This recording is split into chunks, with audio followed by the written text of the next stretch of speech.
tangan buat Tuhan Yesus, silakan duduk. Shalom. Apa kabar?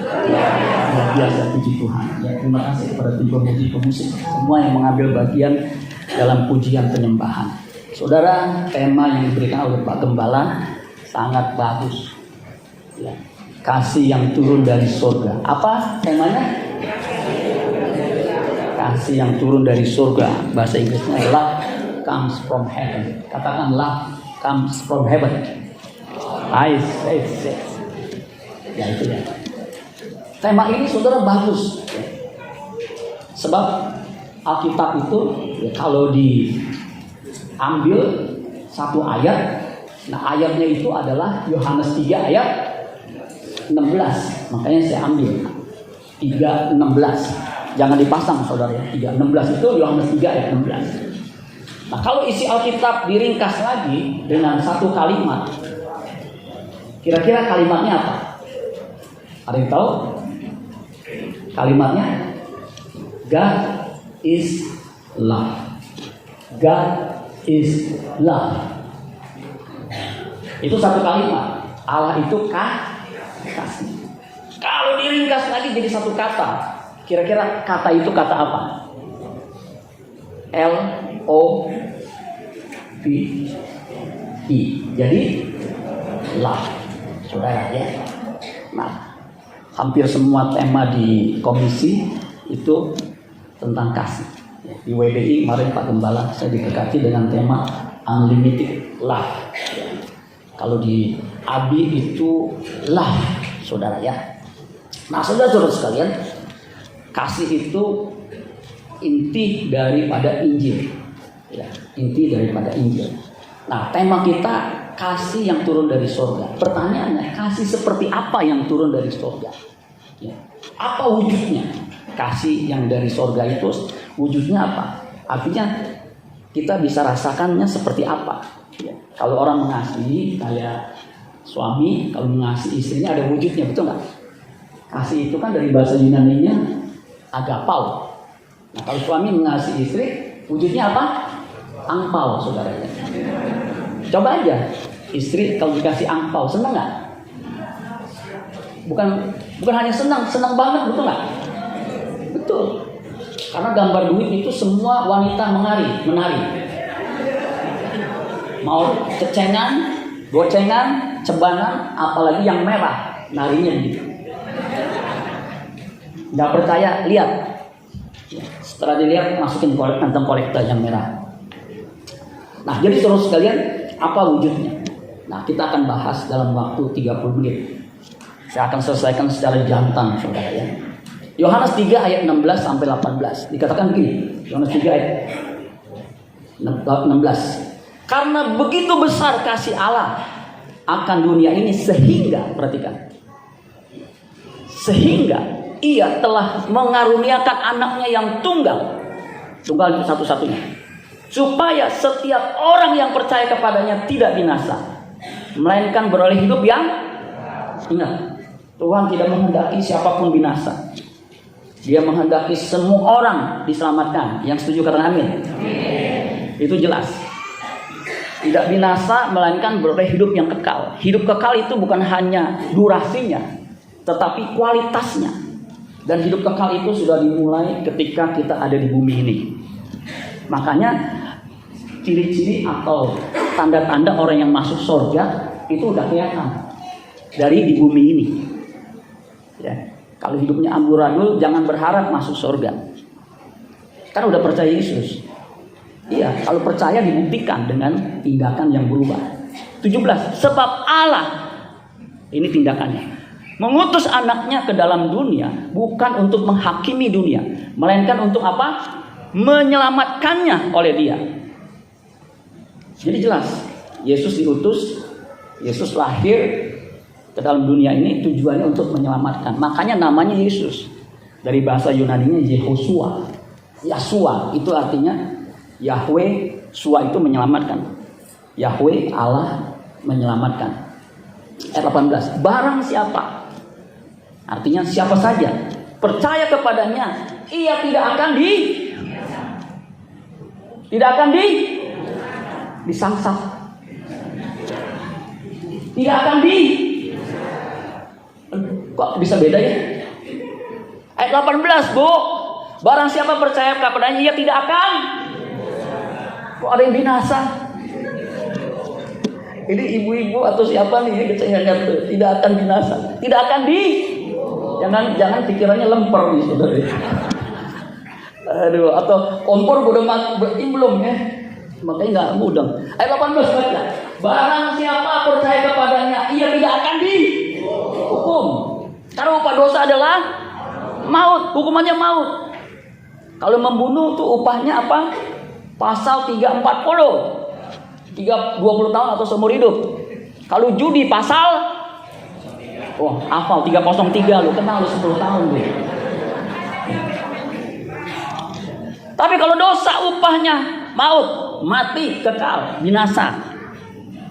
Barang siapa percaya kepadanya, ia tidak akan dihukum. Jadi saudara, waktu percaya Yesus, hukuman harusnya mati, kekal, dibebaskan. Makanya orang Kristen itu, saudara, harusnya yang percaya Yesus mukanya senyum, mukanya ceria. Jangan panjang kayak papaya mangkok, tapi mekar kayak kue mangkok begitu. Jadi walaupun dompetnya tipis, senyumnya nggak meringis. Mau dompet tipis, dompet tebal, senyumnya lebar. Coba senyum kiri kanan yang udah diselamatkan. Itu ciri orang Kristen. Makanya orang Kristen itu duit banyak atau kurang nggak ada masalah. Karena apa? Barang siapa percaya kepadanya, ia tidak akan dihukum. Sebaliknya, negatifnya, barang siapa tidak percaya, ia telah berada di bawah hukuman. Sebab ia tidak percaya dalam nama Anak Tunggal Allah. Jadi kalau nggak percaya, udah di bawah hukuman. Makanya Yesus berkata, kamu hidup dalam maut, kamu akan dihukum. Barang siapa percaya kepadaku, ia sudah mati dalam dosanya, sebab dia tidak percaya kepadaku. Yohanes 8 ayat 24. Nah saudara, secara cepat, ya ada 3 hal yang saya ingin sampaikan. Kasih seperti apa yang turun dari surga? Yang pertama, kasih yang begitu besar. Katakan kasih yang begitu besar. Yang kedua, kasih yang ditujukan kepada seluruh dunia. Kasih yang ditujukan kepada seluruh dunia. Yang terakhir, Yesus puncak wujud dan kasih dari surga. Katakan Yesus puncak wujud kasih dari surga. Amin, kita berdoa. Belum saudara. Enak aja dikasih waktu 30 menit, baru 10 menit udah amin. Yang pertama, kasih yang begitu besar. Kita lihat. Tadi dikatakan karena Allah, kalau dalam terjemahan Alkitab yang terbuka, Yohanes 3 ayat 16 dikatakan, karena Allah sangat mengasihi dunia ini. Itu memakai kata kerja. Pakai kata mengasihi, bukan kasih. Karena memang kata aslinya itu kata kerja. Agapesen, dari kata agapau. Makanya karena Allah sangat mengasihi. Sangat itu 1 sampai 5 itu mentok. Itu sangat, ya, sangat mengasihi. Dibuktikan dengan memberikan anaknya yang tunggal. Mentok. Terjemahan sederhana Indonesia, memang kasih Allah sangat luar biasa. Katakan sangat luar biasa. Luar biasa. Jadi pakai sangat lagi. Ya. Itu sangat luar biasa. Buktinya apa? Menyerahkan anaknya yang satu-satunya. Di Roma 8 ayat 32, Rasul Paulus menggambarkan besar kasih Allah itu dengan apa? Ia yang tidak menyayangkan anaknya sendiri, tetapi yang menyerahkannya bagi kita semua. Jadi kalau kita kan kalau punya anak, itu kan kita nggak mungkin tega kasih ke orang, betul nggak? Saya kenal sama keluarga, anaknya 9, anaknya berapa? 9. Itu luar biasa. 6 perempuan, 3 laki-laki, totalnya 9. Jadi 3/4 musim. Tetangganya bilang begini, anak lu kan 9, 6 perempuan, 1 kakak, 3 laki-laki. Bagi gue dan 1, gue nggak punya anak. Kira-kira dikasih nggak? Nggak. Kok bapak tahu? Kagak. Apalagi nomor 5, dia kagak kasih. Karena itu yang paling tahu. Dia nggak kasih. Kalau dia kasih orang, dia nggak kawin sama saya, saudara ya. Karena anak nomor 5 itu dia, saudara ya, istri saya. Yang cerita mamanya sama saya. Mama anak 9, biar 1 diminta, mudah dikasih. Apalagi nomor 5, agak bakalan jadi bini lu kalau dikasih. Nggak akan dikasih, tetapi Allah kasih. Itu luar biasa tuh, betul saudara? Luar biasa tuh, itu gambarannya begitu. Kalau Pak Gembala mengatakan kasih yang tidak terbatas atau yang luar biasa itu digambarkan di Efesus 3 ayat 18. Aku berdoa supaya kamu bersama-sama dengan segala orang kudus dapat memahami betapa apa lebarnya, kemudian panjangnya. Kalau lebar kali panjang dapat luas. Jadi luas sampai ada lagunya, seluas samudra. Samudra itu sulit, itu nggak luas. Bukan hanya dimensinya panjang lebar, tetapi tinggi dan dalam, 4 dimensi. Tuh.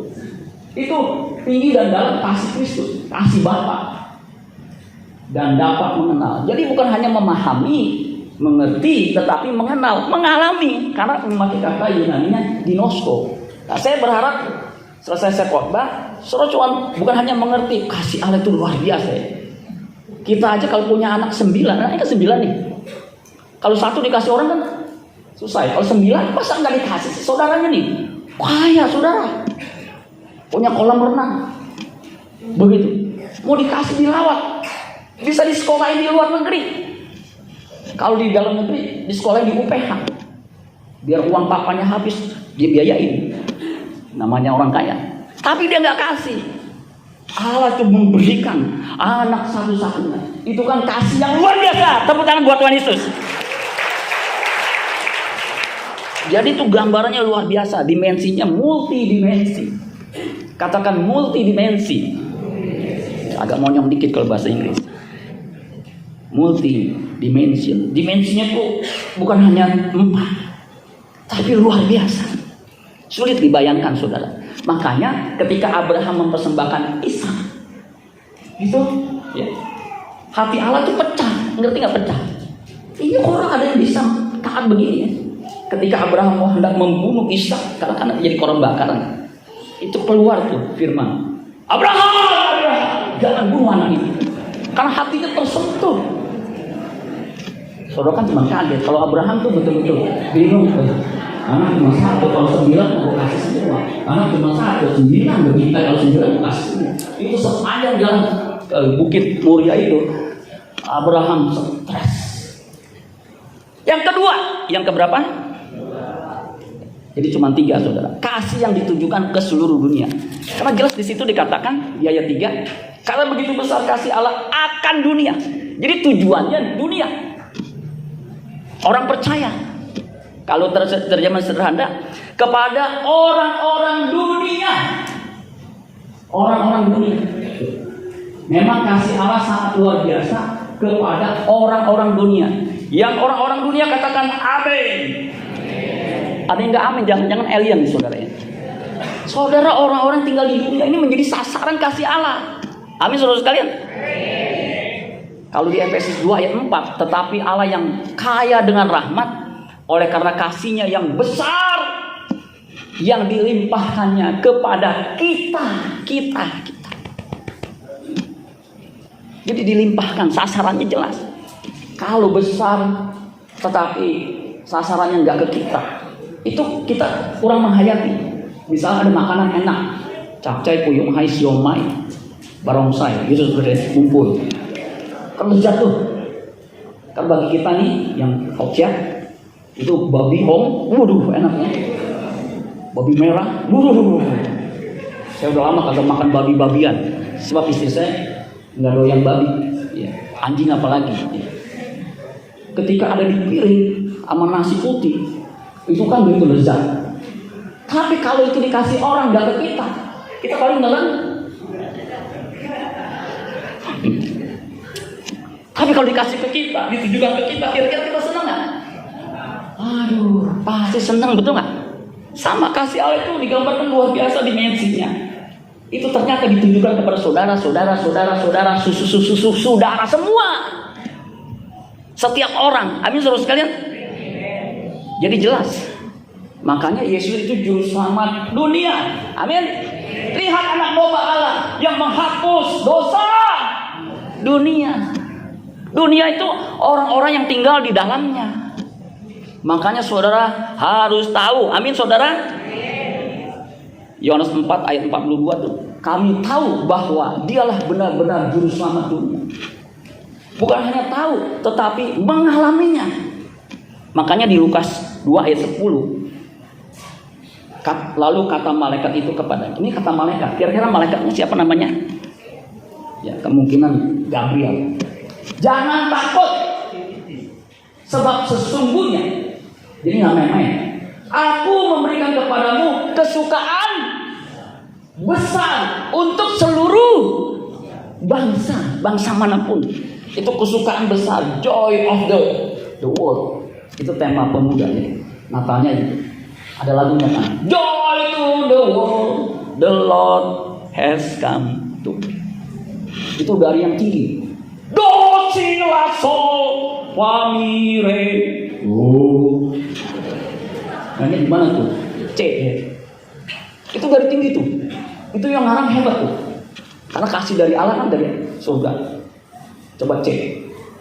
C itu begini saudara ya.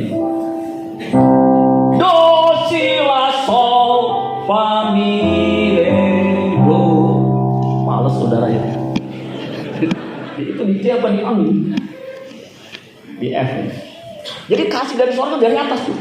Itu kesukaan besar bagi dunia, bagi kita semua. Amin. Maka kita harus sambut. Amin. Sambut itu artinya terima itu. Makanya orang Kristen, kalau saya amati ya, saya ngalamin nih, itu udah nggak ada yang ditakutin. Amin saudara. Makanya kalau orang Kristen masih takut mati, itu jangan-jangan ada yang nggak beres. Apalagi kalau malam takut di tempat gelap. Apalagi laki-laki malam mau pipis, bangunin istrinya, mama bangun. Kenapa? Temenin papa kemana? Ke WC. Kenapa? Papa aku. Papa aku. Iya. Temenin. Ya istrinya udah ada teman temenin. Bayangin. Jangan takut, amin saudara sekalian. Menurut prediksi ekonomi katanya tahun 2024 itu rupiah mengering. Rupiah mengering karena banyak orang ngambil dari tabungannya. Saya lihat jemaat kita nggak ada tuh yang ngambil tabungannya. Kenapa? Kagak ada tabungan. Jadi nggak takut. Dulu katanya 2023 itu tahun yang mengerikan, yang tidak pernah terjadi sebelumnya. Dah kita bisa lalui, betul nggak? Nah tahun depan nanti katanya mengering. Banyak orang ngambil tabungannya. Kita nggak usah khawatir ngambil tabungan, amin. Karena nggak ada uangnya saudara di tabungan. Nggak usah khawatir, amin. Burung di udara dia pelihara, bunga di padang dia hiasi, apalagi bunga Citra Lestari dia hiasi, apalagi bunga Simanjuntak tuh. Jangan takut, amin. Karena ada Allah yang turun. Nah, saudara, masih ada waktu ya. Saya takutnya di belakang, ya udah lewat waktunya, sound system dikecilin sehingga saya ngomong. Makanya saya taat ya. Masih ada 10 menit lewat 30 detik saudara ya. Yang berikut jadi jelas ya. Kasihnya yang besar itu dilimpahkan. Itu sasarannya saudara dan saya. Makanya kalau saudara percaya Yesus, itu tadi mesti bersyukur, lagu cocok tuh. Mesti bersyukur, amin. Lihat kiri kanan, bersyukur. Jadi bersyukur itu bukan hanya ketika kita sehat, ketika kita punya duit, tapi bersyukur tuh ketika kita masih nafas, gitu. Coba kalau saudara nafasnya bengek, apa? Itu oksigen satu tabung, tahu nggak harganya berapa? Berapa satu tabung? Hah? Nggak ada yang tahu ya? Tanya tukang balon tuh, tabungnya berapa ya? Satu tabung itu bisa 1 juta. Itu paling dipakai bisa 6 jam. Nah kita 24 jam nafas sampai hidung kita melel begitu, gratis. Makanya kita bersyukur, amin. Orang Kristen mestinya lebih bersuka cita daripada orang India yang ada tiang langsung isi melekutin berjahit. Kita nggak ada tiang juga harus bersuka cita, amin. Hati yang gembira adalah obat yang manjur. Yang terakhir, yang apa? daripada nanti sound system diturunin sehingga. Tapi enggak, yang pegang kan Pak Jaya. Dia kan wakil KPBI. Ya, saudara ya. Jadi nggak mungkin ketuanya dikerjain, saudara ya. Yesus adalah puncak wujud kasih yang dari surga. Puncaknya itu nggak ada lagi, itu Yesus. Makanya dikatakan, karena begitu besar kasih Allah akan dunia ini sehingga Ia telah mengaruniakan anaknya yang tunggal, mengutus anaknya ke dalam dunia. Firman yang menjadi manusia. Pada mulanya adalah firman. Firman itu bersama-sama dengan Allah. Dan firman itu adalah Allah. Ayat 1 Yohanes 1. Firman itu telah menjadi manusia dan diam di antara kita. Penuh apa? Kasih karunia dan kebenaran. Makanya hidup kita kalau penuh firman akan penuh kasih karunia dan kebenaran. Nggak usah khawatir kalau penuh dengan firman. Betul nggak? Betul nggak bunculan? Oh, amin. Kalau penuh firman, hidup kita penuh kasih karunia dan kebenaran. Kalau orang penuh kebenaran, nggak akan takut. Amin. Coba lihat kiri kanan, penuh dengan kebenaran atau penuh dengan takut. Jadi puncaknya di Yesus. Maka Yesus dikatakan, Yesus itu benar-benar juru selamat dunia. Karena kita mengatakan, 1 Yohanes 4 ayat 9, Allah menunjukkan betapa Ia mengasihi kita dengan mengutus anaknya yang tunggal ke dunia yang jahat untuk memberi kita hidup kekal.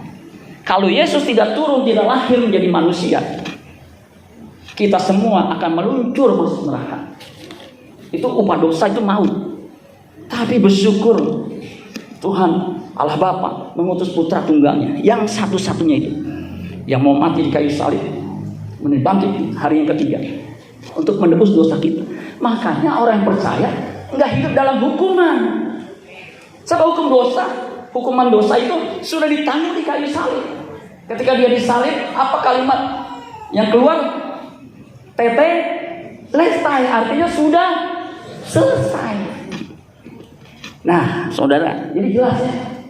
Yesus itu Roma 10 ayat 4, Christ is the culmination of the law. Katakan culmination of the law. Ditarik culmination. Artinya puncak, titik puncak. Jadi bukannya Torah is my law. Ketika Yesus menjadi titik puncak culmination of the law, hidup kita, Lord is my law. Tuhan itu hukumku. Jadi apa yang kita lakukan itu harus sesuai dengan apa yang Tuhan kehendaki. Makanya baik kita makan, kita minum, atau melakukan sesuatu yang lain, lakukan semua untuk kemuliaan Allah, kemuliaan Tuhan, kemuliaan Bapa di sorga. Jadi nggak mungkin kalau orang Kristen udah jadi Kristen puluhan tahun, kalau tahun baru gini mabuk-mabukan sambil dansa, malam kudus, pas pulang ku tahu Bapa masih mabuk. Ihadaku ya baik, ku yakin ya selalu sertaku, Indomie seleraku. Nggak mungkin. Pasti hindari judi, hindari mabuk-mabuk. Yang mabuk bertobat. Di sini emang nggak ada, Pak. Emang nggak ada. Terus saya lihat normal semua, saudara ya. Puji Tuhan. Setelah genap waktunya Allah mengutus anaknya. Itu genap waktunya. Amin. Apa respon kita? Yang terakhir, siapin kunci G. Yang terakhir, ketika kita tahu, kita memahami kasih Allah yang besar itu, respon kita apa? Mengasihi dia. Amin. Teruskan. Kasih itu kalau sebelah tangan namanya tepuk sebelah tangan, nggak nyampe. Saya dulu pernah mengasihi seorang, mencintai seorang karena tergila-gila, dia tolak. Sakitnya di mana? Ya, dia tolak gua. Mentang-mentang gua susah, sakit loh. Makanya saya ngerti, ya, kalau cinta ditolak itu orang bisa bunuh diri. Bahkan Ciledug, cinta ditolak lewat dukun nanti dia. Karena sakit. Nah, Tuhan jangan tolak cintanya. Amin, saudara. Karena dia begitu besar kasih Allah. Kasihnya itu begitu besar, kita harus terima. Dengan apa? mengasihi dia. Bukti kita mengasihi Allah, hidup kita berubah. Amin.